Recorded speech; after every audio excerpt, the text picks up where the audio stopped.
Hello student, today we will start our new exercise in the differential equation. In this exercise, we have to find the general solution from the differential equation. So let's see. Here we have our differential equation and we have to find the general solution. For this, we have to solve this equation by integration. देखिए यहाँ पे differential equation है और differential equation से अगर मुझे general solution बनाना है तो यहाँ पर ऑलरेडी मेरे पास ये जो इक्वेशन है डिफरेंशिएट की हुई है, तो मुझे अगर इसको जनरल सॉल्यूशन में बदलना है तो मुझे इसको इंटीग्रेट करना होगा। और अगर मुझे इसको इंटीग्रेट करना है तो इंटीग्रेशन भी हम लोग पढ़ चुके हैं। आप लोग चाहें तो पुराने कुछ वीडियो लेक्चर्स एक बार रिवाइज करके देख सकते हैं, आपका रिवीजन भी हो जाएगा कि हम लोग इंटीग्रेशन कैसे करते हैं। उसके लिए आपको फॉर्मूले भी अच्छे से याद होना चाहिए और यहाँ पर उन्हीं इंटीग्रेशन को हम लोग अप्लाई करेंगे। तो देखिए, इसमें इंटीग्रेट करने के पहले आपको क्या करना होगा कि जो x वाली टर्म है उसको आपको एक तरफ लेके जाना होगा और जो y वाली टर्म है उसको आपको एक तरफ लेके आना होगा। तो इसको फिर हम लोग जनरल सॉल्यूशन में कन्वर्ट कर पाएंगे। देखिए कैसे होता है। यहां पर हम लोग इसको लिख सकते हैं dy equal to 1/x² + 1 and into dx। मतलब हम dx को भी उधर ले गए और x² + 1 को भी उधर ले गए। x वाली टर्म उस साइड चली गई और y वाली टर्म अगर हो तो वो इस साइड आ जाएगी। अब इसको हम लोग दोनों साइड इंटीग्रेशन करते हैं। dy equal to integration of dx/x² + 1। अब अगर हम लोग इसको इंटीग्रेट करें तो यहाँ पे dy का इंटीग्रेशन हो जाता है y इक्वल टू इसका होता है tan inverse x plus c। ये हमारा सॉल्यूशन हो जाएगा।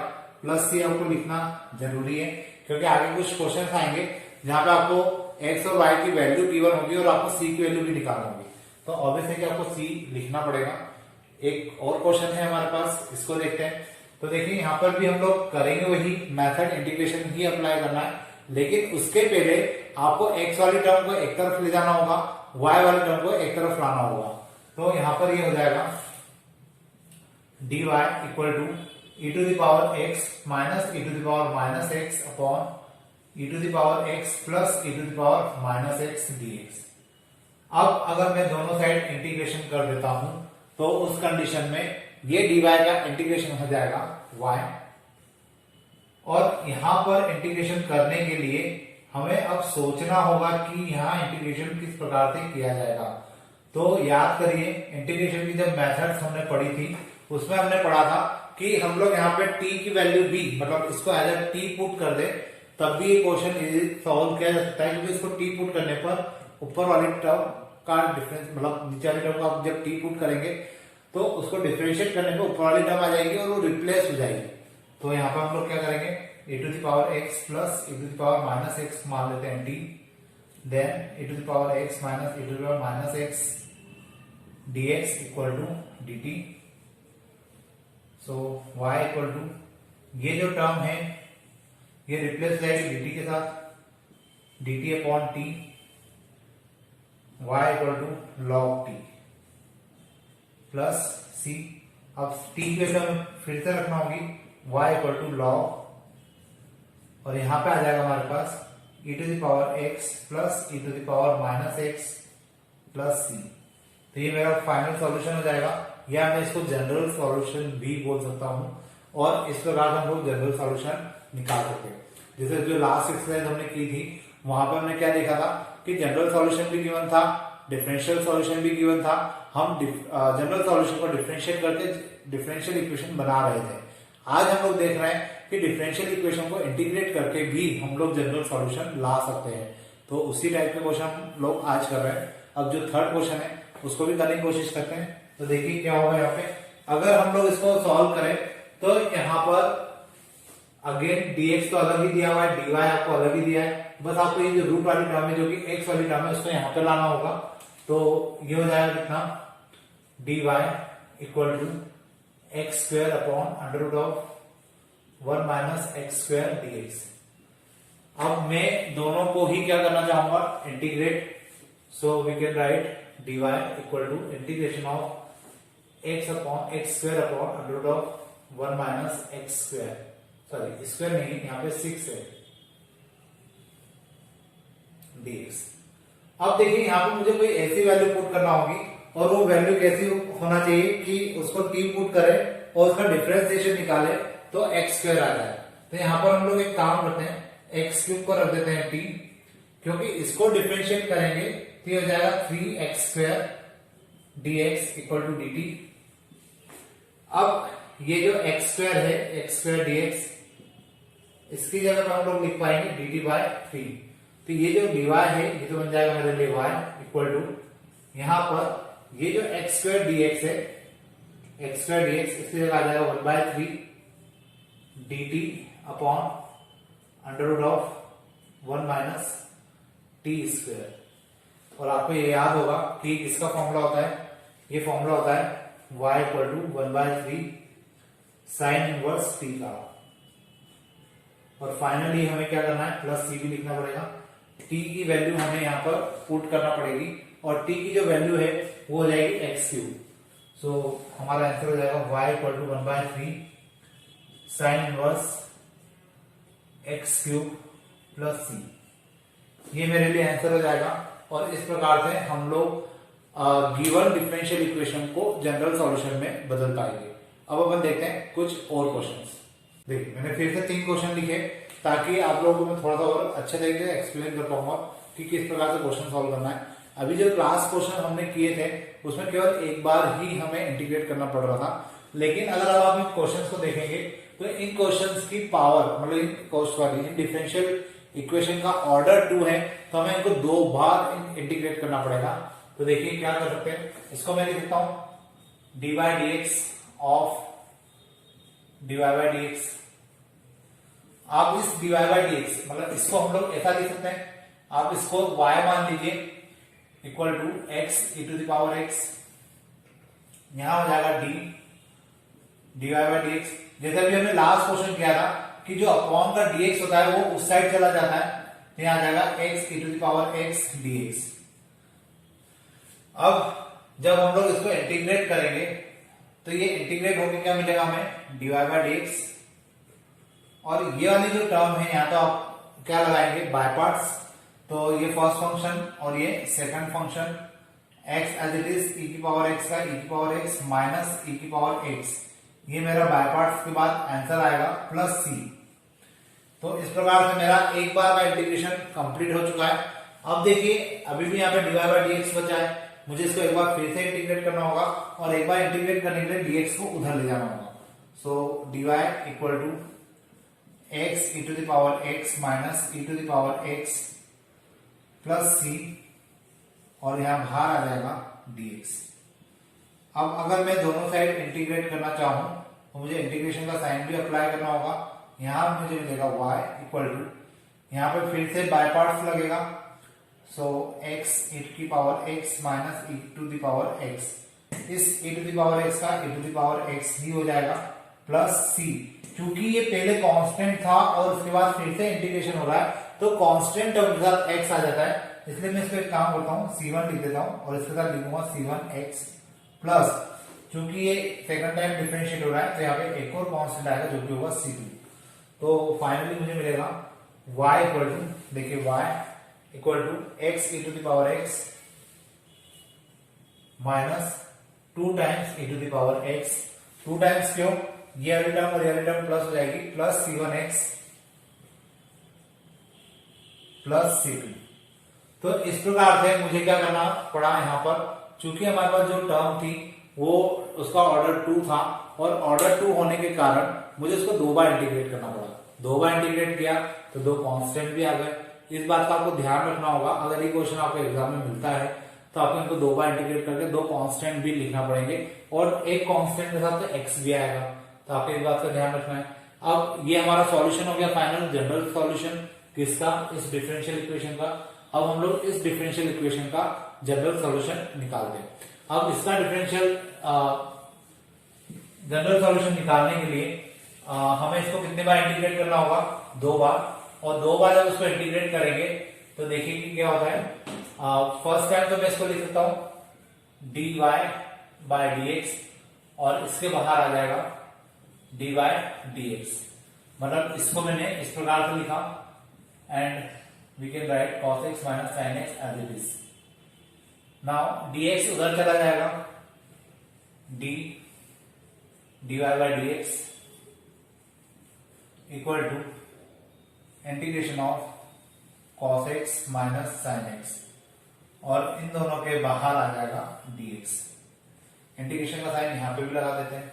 अब मुझे इनको क्या करना है, इंटीग्रेट करना है, और इनको मुझे इंटीग्रेट करना है तो यहाँ पे जो डिफरेंशिएशन है फर्स्ट टाइम का वो कैंसिल हो जाएगा इंटीग्रेशन के साथ, और मुझे मिलेगा d Y by D x equal to cos x का यहाँ पर मुझे मिलेगा साइन एक्स, और इस साइन एक्स का मुझे मिलेगा प्लस कॉस एक्स और प्लस सी। लेकिन अभी भी मेरा इंटीग्रेशन कंप्लीट नहीं हुआ है, मुझे यहाँ पे क्या करना होगा, एक बार और इसको इंटीग्रेट करना होगा।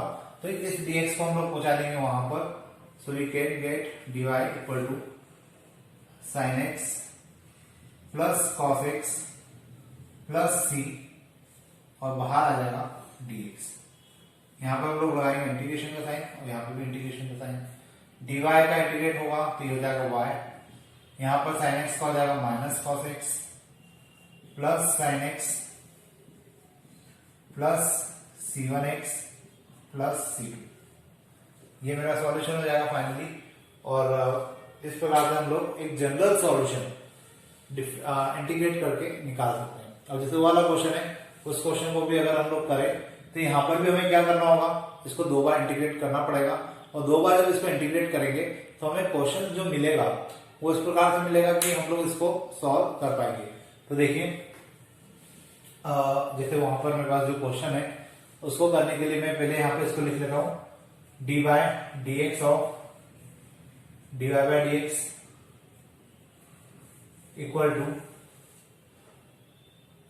6x plus 2। यहां पर d as it is d Y by D x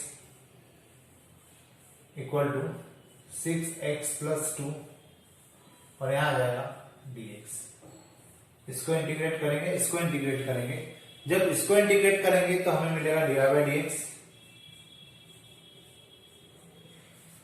equal to, यहां हमें मिलेगा 6x square by 2 plus 2x plus c, d Y by D x equal to 3x square plus 2x plus c. अब मुझे क्या करना है, dx को वापस उस साइड पहुंचाना है, और जब उसको उस साइड पहुंचाएंगे तो यहां मिलेगा हमें dy equal to 3x square plus 2x plus c, के बाहर हमें मिलेगा यहाँ पे dx। इसका इंटीग्रेशन और इसका integration, y equal to 3x cube by 3 plus 2x square by 2 plus c1x plus c2। यहाँ पे 2 और 3 से 3 और 2 से 2 कैंसिल हो जाएंगे, तो ये बचा हुआ जो होगा ये हमारे लिए आंसर हो जाएगा। तो इस प्रकार से हम लोग जो डबल इंटीग्रेट करने वाले क्वेश्चन होंगे उनको कर पाएंगे, और उससे हम लोग जनरल सॉल्यूशन निकाल पाएंगे। अब अपन देखते हैं कुछ और क्वेश्चंस, ताकि इन क्वेश्चन पे हमारी ग्रिड बन पाए। देखिए जो क्वेश्चन मैंने लिखा है, एक तो ये वाला है, यहाँ पे वापस हमें डबल बार इंटीग्रेट करना होगा। एक क्वेश्चन ये है जो थोड़ा सा लेंथी दिख रहा है लेकिन है काफी इजी, तो हम दोनों क्वेश्चंस को करते हैं। देखिए क्या होगा, मुझे ये भी एक डिफरेंशियल इक्वेशन गिवन है, ये भी एक डिफरेंशियल इक्वेशन है, और दोनों इक्वेशन को सॉल्व करके आंसर निकालना है। तो इसको हम लोग लिख पाएंगे d by D x of d Y by D x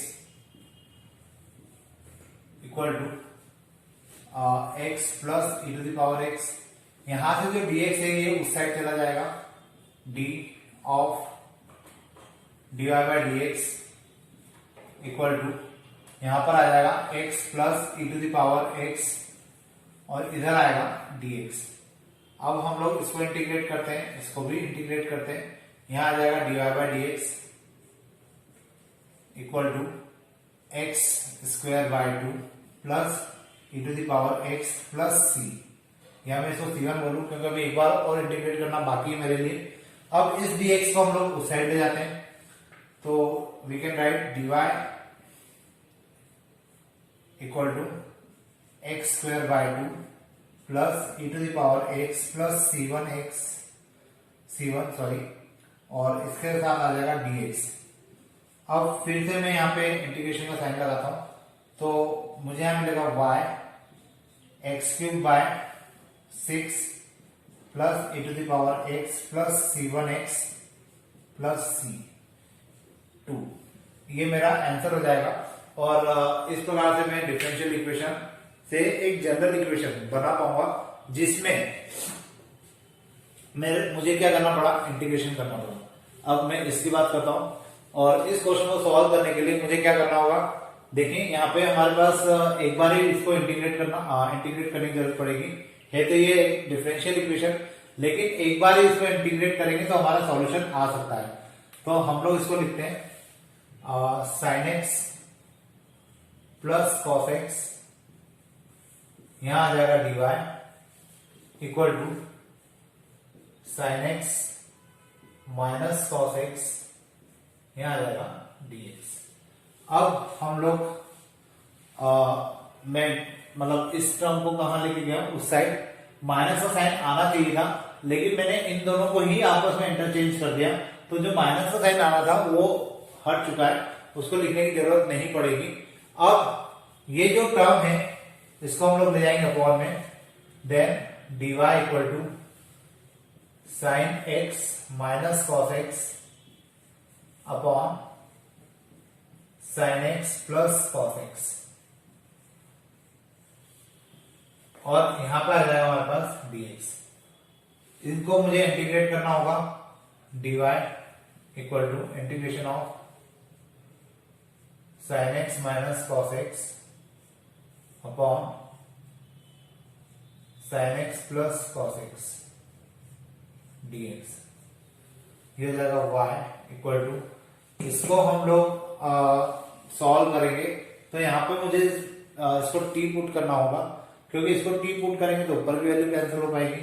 तो मैं इसको फिलहाल अभी हटा देता हूं और यहां लिखता हूं sin x plus cos x equal to t, cos x minus sin x dx equal to dt। इसमें तो माइनस का साइन कॉमन निकालते हैं, sin x minus cos x dx equal to dt, sin x minus cos x, यहां आ जाएगा dx, और ये जो माइनस का साइन है ये उस साइड चला जाएगा, देन माइनस dt। अब हम लोग इसको लिख सकते हैं y इक्वल टू, ये जो पूरा है मतलब ये टर्म और ये टर्म, ये हो जाएगा आपका minus dt upon t। So answer हमारा आ जाएगा y equal to minus log t plus c, y equal to minus log, और t की जगह हम लोग रखेंगे sin x plus cos x, sin x plus cos x plus c। तो ये मेरा आंसर हो जाएगा।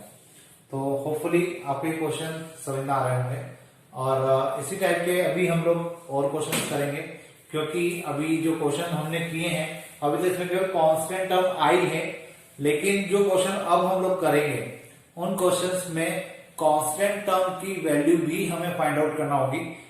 उसके लिए हमें क्वेश्चंस तो गिवन होंगे ही, डिफरेंशियल इक्वेशन गिवन होगी ही, हम वहां पे इंटीग्रेशन भी करेंगे, लेकिन जो कांस्टेंट टर्म जनरेट होकर हमारे सामने आती है उन कांस्टेंट टर्म को सॉल्व करने के लिए हमें वो कुछ कंडीशंस भी देंगे, और वो कंडीशन जब हम लोग क्वेश्चन पे अप्लाई करेंगे तो कांस्टेंट टर्म हमें निकल के मिल जाएगी, और फिर उन कांस्टेंट टर्म को हम लोग जो यहाँ पे भी c होता है, जैसे यहाँ पे c आ रहा है या इस आंसर में यहाँ पे c1 और c2 आ रहा है, यहाँ पर हम कांस्टेंट वैल्यू को रखेंगे और हमें क्या मिलेगा, एक प्रॉपर जनरल सॉल्यूशन मिलेगा, या इसको पर्टिकुलर सॉल्यूशन भी कहा जाता है।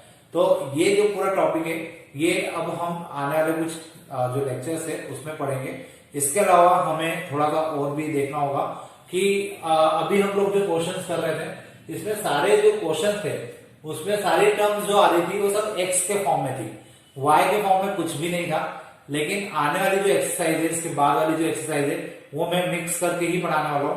तो उस एक्सरसाइज के अंदर आपको पता चलेगा कि केवल आप लोगों को x वाले ही क्वेश्चन नहीं होते, अब आपको y वाली टर्म भी मिलेगी, और जब y वाली टर्म भी मिलेगी तो आपको उसमें x को अलग करना होगा, y को अलग करना होगा, और जब आप दोनों को अलग अलग कर देंगे फिर दोनों को इंटीग्रेट करेंगे, और दोनों को इंटीग्रेट करने के बाद आपका जो पूरा जनरल सॉल्यूशन बनेगा वो एक्स और वाई के फॉर्म में बनेगा। और जब आपका एक्स और वाई के फॉर्म में सॉल्यूशन होगा तो उसके साथ कांस्टेंट टर्म भी आएगी। फिर हम लोग उसी क्वेश्चंस को और आगे एक्सप्लेन करेंगे तो पता चलेगा कि कांस्टेंट टर्म को निकालने के लिए फिर वहां पे हमारे पास कुछ कंडीशन गिवन होगी, और उन कंडीशन का यूज करके हम लोग क्या करेंगे, कांस्टेंट टर्म हम वहां पर भी निकालेंगे। तो इस प्रकार के क्वेश्चन हमें करना है। फिर उसके बाद लास्ट की जो दो एक्सरसाइज है वो काफी इंपॉर्टेंट है। वो उसमें से एक होमोजेनियस इक्वेशन है, सॉरी होमोजेनियस सॉल्यूशन है, और एक जो है उसमें हमें इंटीग्रेटिंग फैक्टर निकालना है। तो ये पूरा इस डिफरेंशियल इक्वेशन का पार्ट है जिसमें हम लोग डिफरेंशियल इक्वेशन बनाना सीखते हैं, डिग्री ऑर्डर की बात करते हैं, फिर डिफरेंशियल इक्वेशन से जनरल इक्वेशन को कन्वर्ट करना सीखते हैं। तो ये पूरा डिफरेंशियल इक्वेशन का पार्ट है। काफी स्टूडेंट इस चैप्टर को टिपिकल मान के छोड़ देते हैं, जबकि काफी इजी पार्ट होता है या काफी इजी क्वेश्चन इसके होते हैं। तो अब ये सब अभी मतलब हम लोग अभी मिड में आए हैं, अभी मिड मतलब बीच वाले पार्ट पर हम लोग पहुंचे हैं। अभी 2-4 लेक्चर्स के अंदर आप लोग जो मेन इसके क्वेश्चन है वहां तक पहुंच जाएंगे, और आप लोग मेन जो क्वेश्चन आखिरी की 2 एक्सरसाइज से क्वेश्चन जनरली सबसे ज्यादा पूछे जाते हैं, तो उन क्वेश्चन को भी हम लोग करेंगे। Today we will do some more questions on the differential equations, and in this topic we will learn how to get the general solution from the differential equation.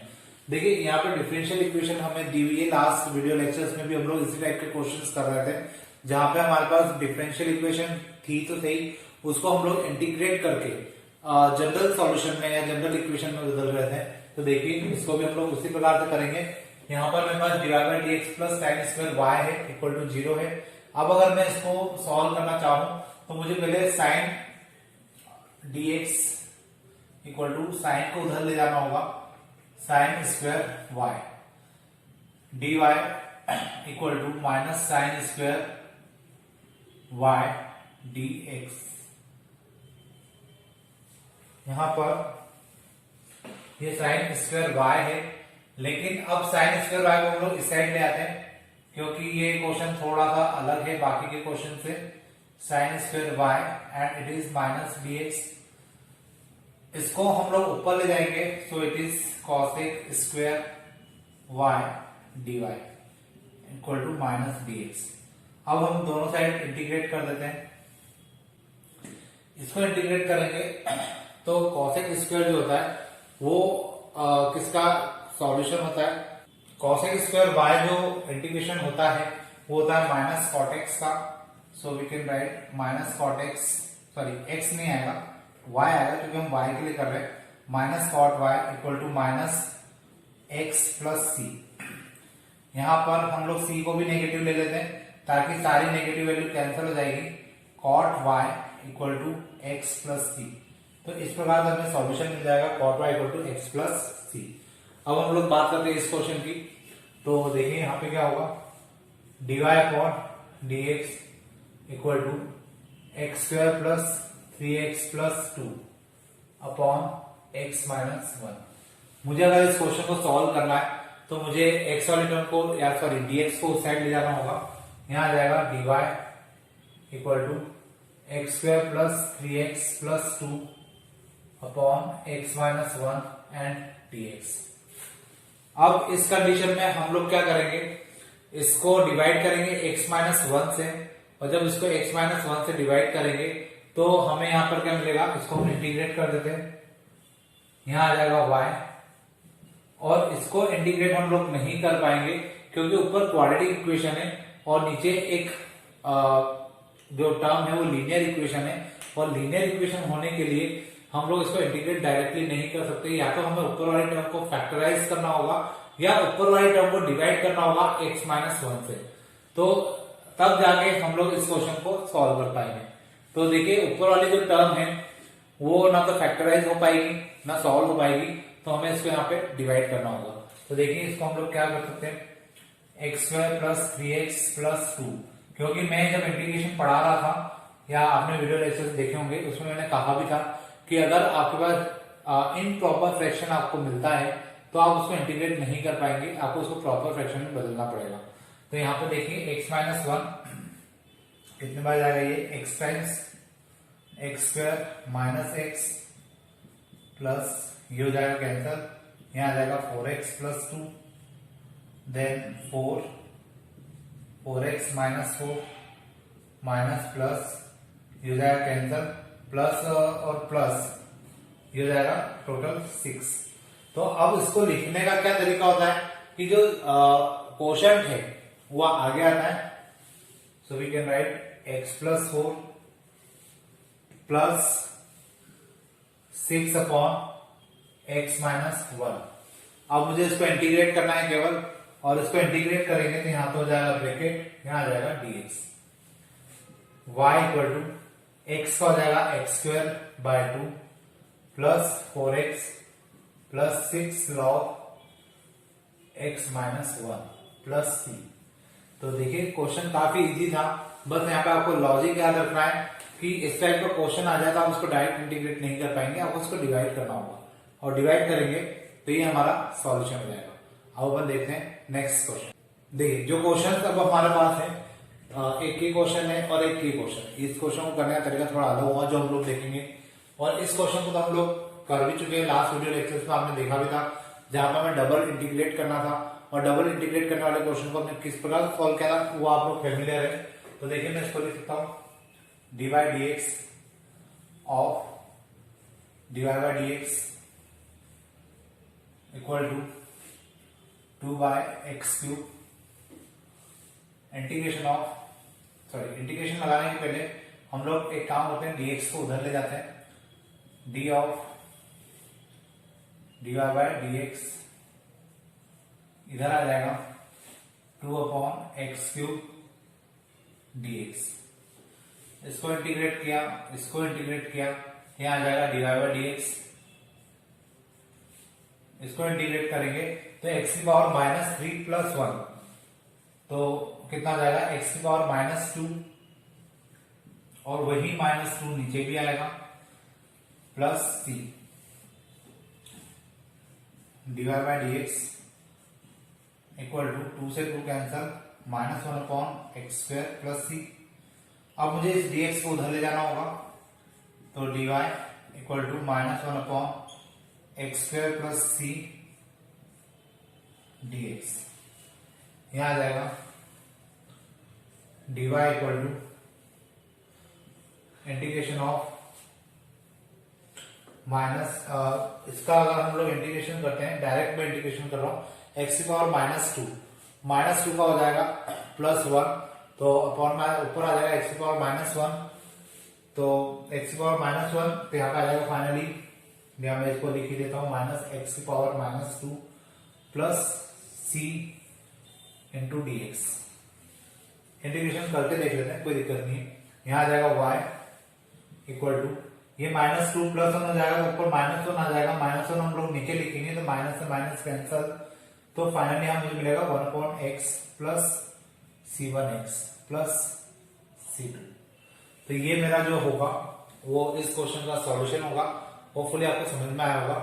अब जो क्वेश्चन हम लोग करने वाले हैं, जैसा मैंने आपको लास्ट वीडियो लेक्चर्स में कहा भी था कि आगे आने वाले क्वेश्चंस में हमें कांस्टेंट की वैल्यू भी निकालना पड़ेगी, तो अपन अब उन्हीं की बात करेंगे और उन्हीं से हम लोग वैल्यू निकालने की प्रैक्टिस भी करेंगे। तो अपन देखते हैं वो वाला क्वेश्चन, और ये वाला पार्ट में हटा देता हूं यहाँ से। तो देखिए करने का तरीका वही है ऑलमोस्ट, हमें इसको क्या लिखना होगा, d by D x of d Y by D x equal to 1 plus sine x. यहां से dx उस साइड चला जाएगा, तो d of dy by D x, और यहां पर हम लोग लिखेंगे 1 प्लस साइन एक्स, और इधर आ जाएगा dx। अब इसके बाद हम लोग इंटीग्रेट अगर करें इसको, तो ये हो जाएगा dy by D x equal to x minus cos x plus c1। अब देखिए हमें यहाँ पे बोला गया है c1 कांस्टेंट है, और हमें बोला गया है कि x की वैल्यू 0 है, y की वैल्यू 0 है, डिवाइड बाई dx की वैल्यू 0 है। तो यहाँ पर मैं c1 की वैल्यू निकाल पाऊंगा। तो अगर आप इसको 1 नहीं भी लिखे तो कोई दिक्कत नहीं है, क्योंकि हम हाथों हाथ वैल्यू पुट करेंगे इसमें। तो डिवाइड बाई dx की वैल्यू होगी 0, x की वैल्यू 0 दी है, यहाँ पे भी x की वैल्यू 0 है तो ये 1 हो जाएगा प्लस c, तो c की वैल्यू हो जाएगी यहाँ पे 1। अब आप इस वैल्यू को उठा के रखेंगे यहां पर, तो आपको मिलेगा dy by D x equal to x minus cos x plus 1। अब मुझे इसको फिर से इंटीग्रेट करना है, और फिर से इंटीग्रेट करने के लिए dx को हम लोग उस साइड ले जाएंगे, तो we get dy equal to x minus cos x plus 1 into d x. अब इसके बाद इसको इंटीग्रेट किया अगर हमने, तो यहां आ जाएगा कितना y इक्वल टू एक्स का हो जाएगा x square by 2 minus cos x का हो जाएगा साइन एक्स और 1 का हो जाएगा x प्लस इसके साथ फिर से एक कांस्टेंट आ जाएगा, और मुझे इस कांस्टेंट की वैल्यू फिर से निकालना है। तो यहाँ पे देखिए y की वैल्यू में 0 दिए, we can put 0 in place of y, and x की वैल्यू भी 0 है तो ये भी 0 हो जाएगा, ये भी 0 हो जाएगा और ये भी 0 हो जाएगा प्लस c। तो फाइनली c की वैल्यू मुझे वापस से क्या मिल रही है 0, और इस c की वैल्यू को हम लोग यहां रख देंगे। So finally we get y equal to x square by 2 minus sine x plus x plus c मतलब 0। तो फाइनली मेरा आंसर हो जाएगा। अब लोग आप यहाँ पे ये देख सकते हैं कि यहाँ पे कहीं पर भी कोई कांस्टेंट वैल्यू नहीं आ रही है। तो इस प्रकार हमें क्वेश्चंस को सॉल्व करना है, और जब क्वेश्चन सॉल्व करते हैं तो हमारा जो कांस्टेंट वैल्यू होती है उसको हम लोग फाइंड आउट कर सकते हैं। अब अपन देखते हैं नेक्स्ट क्वेश्चन, और उस क्वेश्चन से आप लोग की ग्रिप अच्छे से बन जाएगी कि किस प्रकार से क्वेश्चन को हमें सॉल्व करना है। देखिए अब जो क्वेश्चन हमें करना है, यहाँ पर अगेन मुझे कुछ कंडीशंस गिवन है, और जब कंडीशंस गिवन होती है तो क्वेश्चंस में हम लोग कांस्टेंट की वैल्यू को फाइंड आउट कर पाते हैं। तो देखिए यहाँ पे हम लोग क्या करेंगे, पहले x को उधर ले जाते हैं और इसको हम लोग लिख भी लेते हैं dy by dx equal to 1/x। अब यहां से dx उस साइड चला जाएगा तो dy by dx equal to 1/x dx। अब मुझे इनको क्या करना होगा, इंटीग्रेट करना है। तो यहां पे तो बचेगा dy by dx equal to यहां जाएगा log x प्लस c। अब यहाँ पे हम लोग c1 नहीं लिखेंगे, हम लोग c लिखकर डायरेक्ट c की वैल्यू को निकाल लेते हैं, क्योंकि हमें कंडीशन तो गिवन है। x की जगह हमें क्या रखना है, dy बाय dx की जगह तो रखना है 0 इक्वल टू x की जगह रखना है 1, और log 1 जो होता है वो 0 ही होता है, तो c की वैल्यू जो आएगी वो 0 आ जाएगी। अब इस वैल्यू को हम लोग यहाँ पे पुट करते हैं। So dy by dx equal to log x। अब यहां से हम लोग dx को उस साइड ले जाते हैं, तो हमें मिलेगा dy equal to log x dx। अब इसको हम इंटीग्रेट कर देगा तो यहां हमें मिलेगा y, यहां मिलेगा हमें 1/x, सॉरी log x का डायरेक्ट इंटीग्रेशन नहीं होता, हमें इसको क्या करना पड़ेगा, बाय पार्ट्स लगाना पड़ेगा, और बाय पार्ट्स लगाने के लिए हमें इसके साथ डॉट 1 मानना पड़ेगा। तो ये हो जाएगा फर्स्ट फंक्शन और ये हो जाएगा सेकंड फंक्शन। तो log x, यहाँ पे बहुत बार गलती होती है, स्टूडेंट डायरेक्ट इसको 1/x लिख देते हैं, लेकिन 1/x जो होता है वो डिफरेंशिएशन होता है। तो यहाँ पर हमें केवल 1 का इंटीग्रेशन करना है, 1 dx minus dy dx of log x integration of 1 dx y equal to इस 1 का हो जाएगा x, यहाँ पे मैं x log x भी लिख सकता हूं, माइनस इसका हो जाएगा 1/x और इसका हो जाएगा 1/x इंटू x, ये दोनों आपस में cancel, y equal to x log x minus x plus c। फिर से मेरे पास एक कांस्टेंट टर्म आ गई है, और इस कांस्टेंट टर्म को वापस से निकालना होगा। तो y की जगह हम लोग रखेंगे कितना, -1, और x की जगह हमने रखा 1 into log 1 minus 1 plus c। इसकी वैल्यू तो हो जाएगी 0, क्योंकि log 1 कितना होता है, 0 होता है, तो ये पूरा 0 हो जाएगा। -1 और -1 कैंसिल होकर 0 हो जाएंगे, तो यहां से c की वैल्यू आएगी 0, और जब c की वैल्यू 0 आ रही है तो इस वैल्यू को हम लोग इसमें पुट करेंगे। तो finally we get y equal to x log x minus x, ये हमारा फाइनल आंसर हो जाएगा। और इस प्रकार से हम लोग क्वेश्चन को कंप्लीट कर देंगे। ये क्वेश्चन होपफुली आपको समझ में आए होंगे। अब यहीं से मैं आपकी नेक्स्ट एक्सरसाइज भी स्टार्ट कर रहा हूँ। उस एक्सरसाइज में हमें एक्स वाले टर्म भी रहेगी और वाई वाली टर्म भी रहेगी, और हमें उनको करना सेम उसी मेथड से। अब दोनों को इंटीग्रेट करना होगा और दोनों तरफ से हमें एक्स और वाई की वैल्यू भी मिलेगी। तो इस प्रकार का हम नेक्स्ट एक्सरसाइज भी यहीं से स्टार्ट कर रहे हैं। तो देखिए क्वेश्चन काफी इजी है और आप लोगों को इजीली समझ में भी आएंगे। करने की मेथड सेम है, क्वेश्चन भी ऑलमोस्ट सेम मिलेंगे आपको। फॉर्मूला अप्लाई करना है तो फॉर्मूला आपको उसके लिए याद होना जरूरी है। तो मैं इस क्वेश्चन को यहाँ से थोड़ा सा हटा देता हूँ क्योंकि क्वेश्चन मेरे सामने लिखा हुआ है, तो आप लोग को मैं बता पाऊंगा कैसे इसको सॉल्व करना है। देखिए जैसे ये वाला क्वेश्चन है, तो अब मैं यहाँ पे ऐसा बोल सकता हूँ कि एक्स वाली टर्म को आप एक तरफ कर दो, वाई वाली टर्म को एक तरफ कर दो। तो यहाँ पर आ जाएगा y plus 1 dy equal to 2x dx। अब मुझे दोनों को इंटीग्रेट करना होगा। अभी तक हमने जो क्वेश्चंस किए थे उसमें केवल y dy आता था और अदर साइड पे x की बहुत सारी टर्म्स होती थी या x की एक या दो टर्म होती थी और हम उसको इंटीग्रेट करते थे। लेकिन अब जो क्वेश्चन हमें मिलेंगे उसमें x की टर्म भी होगी और y की टर्म भी होगी और हमें दोनों को इंटीग्रेट करना होगा। तो देखिए यहाँ पे आ जाएगा y square by 2 plus y equal to 2x square by 2 plus c। ये 2 से 2 cancel, y square by 2 plus y minus x square minus c equal to 0। आप लोग चाहे तो प्लस सी इधर भी लिख सकते हैं, प्लस सी इधर भी लिख सकते हैं, इससे कोई फर्क नहीं पड़ेगा क्योंकि जो सी है वो कांस्टेंट है। उसकी वैल्यू अगर आपने माइनस सी भी लिख दिया तो उससे भी कोई फर्क नहीं पड़ना है, क्योंकि अगर सी पॉजिटिव आना है तो वो ऑलरेडी माइनस में आ जाएगा और माइनस माइनस प्लस हो जाएगा। और अगर आपका सी जो कांस्टेंट है वो नेगेटिव आना है, आपने उसको प्लस में लिखा है तो वो नेगेटिव आ जाएगा, तो बाय डिफॉल्ट वो नेगेटिव हो जाएगा। तो उससे कोई फर्क नहीं पड़ता कि आप सी को इस साइड लिख रहे हैं या इस साइड लिख रहे हैं, क्योंकि अलग अलग बुक में या आप आरबी त्रिपाठी की बात करें, एनसीईआरटी की बात करें, तो उनमें सी कभी उधर ऐड किया जाता है कभी इधर ऐड किया जाता है, तो उसके पीछे कोई लॉजिक नहीं है। सी केवल कांस्टेंट है जो कि प्लस या माइनस में हो सकता है। आपने उसको अगर प्लस में लिया है और आंसर माइनस में आना है तो वो अपने आप माइनस में कन्वर्ट हो जाएगा, और अगर वो माइनस में आ रहा है और आपने उसको माइनस के लिया है तो प्लस में कन्वर्ट हो जाएगा। तो उसका आपको लोड लेने की जरूरत नहीं है, लेकिन कोशिश करें कि जब भी आप लोग सी को लगाएं तो हमेशा राइट हैंड साइड पे लगाएं।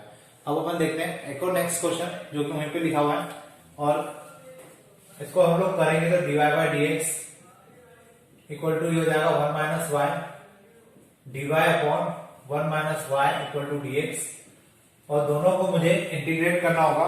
और जैसे ही हम इन दोनों को इंटीग्रेट करेंगे तो हमें यहाँ पे मिल जाएगा minus log 1 minus y equal to x plus c. अब यहाँ पे एक बात आपको ध्यान से नोटिस करना है या आपको ध्यान रखना है कि यहाँ पे माइनस का साइन आएगा। काफी स्टूडेंट ये माइनस का साइन नहीं लगाते। क्यों नहीं लगाते? क्योंकि यहाँ पर एक्चुअल में क्या होता है कि माइनस का साइन क्यों आ रहा है पहले तो मैं बता दूं। 1 माइनस वाई का इंटीग्रेशन होता है लॉग 1 माइनस वाई। वाई जो है उसका अगर माइनस का साइन है, वाई के साथ जो कोएफिशिएंट होता है वो अपॉन में आता है, और जब वो अपॉन में आता है तो ऑब्वियस है कि आपको उस माइनस के साइन को या जो भी कोएफिशिएंट है उसको अपॉन में लिखना होता है। तो यहाँ पे माइनस का साइन वाई के आगे है तो उसको आपको अपॉन में लिखना पड़ेगा, -1 आ जाएगा और माइनस को हमने आगे लगा दिया। तो ये इसका क्या हो जाएगा, सॉल्यूशन हो जाएगा। अब अपन देखते हैं एक या दो और क्वेश्चन। देखिए ये जो क्वेश्चन मेरे पास है, मुझे इसको भी ये डिफरेंशियल इक्वेशन है, मुझे इसको किसमें बदलना है, जनरल सॉल्यूशन में बदलना है, जनरल इक्वेशन में बदलना है। तो देखिए यहाँ पे भी हम लोग क्या करेंगे, एक्स वाली टर्म एक तरफ, वाई वाली टर्म एक तरफ, और उसके लिए मुझे क्या करना होगा, पहले इसको थोड़ा सा सिंप्लीफाई करना होगा। मैं इसको लिख सकता हूँ dy by D x equal to e to the power y into e to the power x plus e to the power y into x square. आपको इसको स्प्लिट करना पड़ेगा। आप इसको स्प्लिट कर पाओगे तो ही आप लोग एक्स की टर्म को अलग और वाई की टर्म को अलग कर पाएंगे। तो आपको इस बात का ध्यान रखना है। Then we can take common e to the power y and we get e to the power x plus x square. Now we apply the variable separable form dy upon e की power y equal to e to the power x plus x square, और यहां आ जाएगा dx e to the power minus y dy equal to e की power x plus x square dx। अब मैं दोनों side इसको इंटीग्रेट कर देता हूं।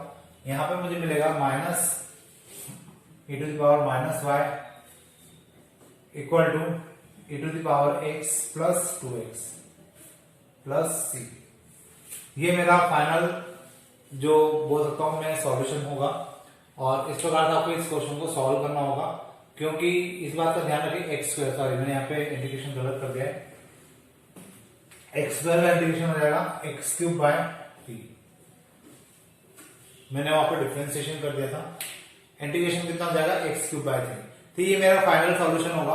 और इस प्रकार से मैं जो x और y वाली टर्म है उनको अलग अलग करूंगा और उनको इंटीग्रेट करूंगा। ये जो फॉर्म हम लोग पढ़ रहे हैं ये कहलाता है variable separable form. Variable separable form इसलिए कहलाता है क्योंकि हम लोग जो वेरिएबल है उनको सेपरेट कर देते हैं, x वाले एक तरफ y वाले एक तरफ, तो इसी कारण से इनको वेरिएबल सेपरेबल फॉर्म कहलाता है। अभी एक लेक्चर और इसी टॉपिक पे बनेगा और उसके बाद हम लोग बात करेंगे होमोजेनियस सॉल्यूशंस की। तो आज के लिए हम इतना ही रखते हैं। Thank you.